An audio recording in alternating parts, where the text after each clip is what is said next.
আমাদের সকলের ভিতরে একটা জিনিস কাজ করে যে আমরা এটা পারবো না, ওইটা পারবো না, মানে আমরা সবসময় ব্যর্থতা, হতাশা, গ্লানি এগুলোর ভিতরে ভুগতেছি।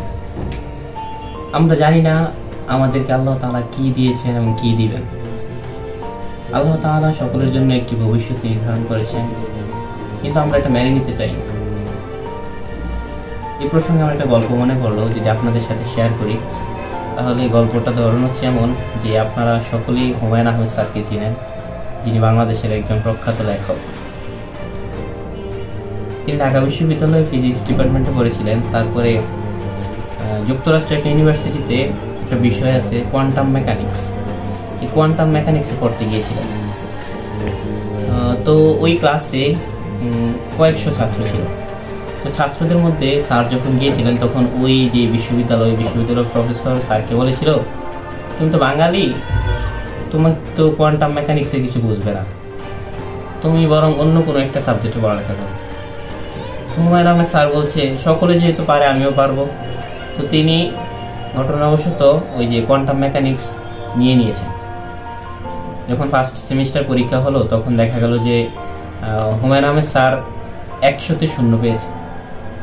তো যে ওই সেমিস্টারে ফার্স্ট হয়েছিল ওই ছেলেটা হচ্ছে চোখে দেখতো না এবং কি চশমা পরতো এবং কি শারীরিক প্রতিবন্ধী ছিল।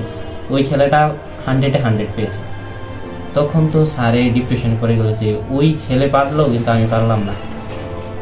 তখন স্যার তাকে অনেক অপমান করেছিল যে তুমি পারবে না, তুমি এখন অন্য সাবজেক্টে নিয়ে পড়ালেখা করো। তো হুমায়ুন আহমেদ স্যার তো একটু বাঙালিদের ভিতরে মোটামুটি প্রতিভা থাকে। আমরা মনে করি যে মানুষের ভিতরে প্রতিভা বলতে কিছু নাই, প্রতিভা থাকলে ওটা জন্মগত, কিন্তু আসলে না, এটা কৃত্রিমভাবেও এই প্রতিভা তৈরি করা যায়। যেমন হুমায়ুন আহমেদ স্যার ওই দিন কি করেছিল যে এত ডিপ্রেশন আর নিতে পারছে না। তো তিনি ডিসাইড করলেন যে আমি পড়ালেখা করব। দিন রাত সারাদিন পড়ালেখা করছে। যখন ফাইনাল ইয়ার পরীক্ষা আসলো তখন তিনি পরীক্ষাতে 100-তে 100 নাম্বার পেয়েছিলেন।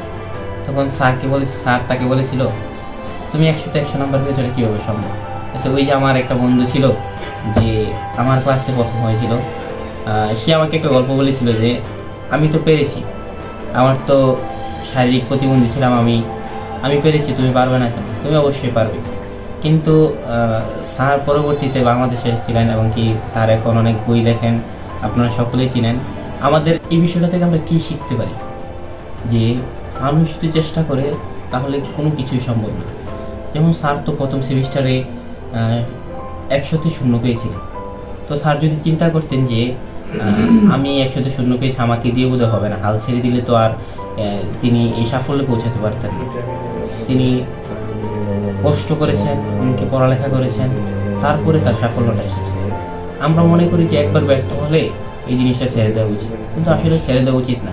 আপনার ওই ব্যর্থতার ভিতরে শুকিয়ে আছে সফলতা। এই বিষয়টা যদি আমরা অনুধাবন করতে পারি তাহলে আমরা মনে করি যে আমাদের এই যে জীবন হবে সুন্দর এবং সুখময় এবং কি স্বাচ্ছন্দ্যবোধ। আজ এই পর্যন্তই। ভালো থাকবেন সবাই এবং কি এমন মোটিভেশনাল স্পিচ পেতে আমাদের এই চ্যানেলটাকে সাবস্ক্রাইব করবেন এবং কি আমাদের পাশে থাকবেন।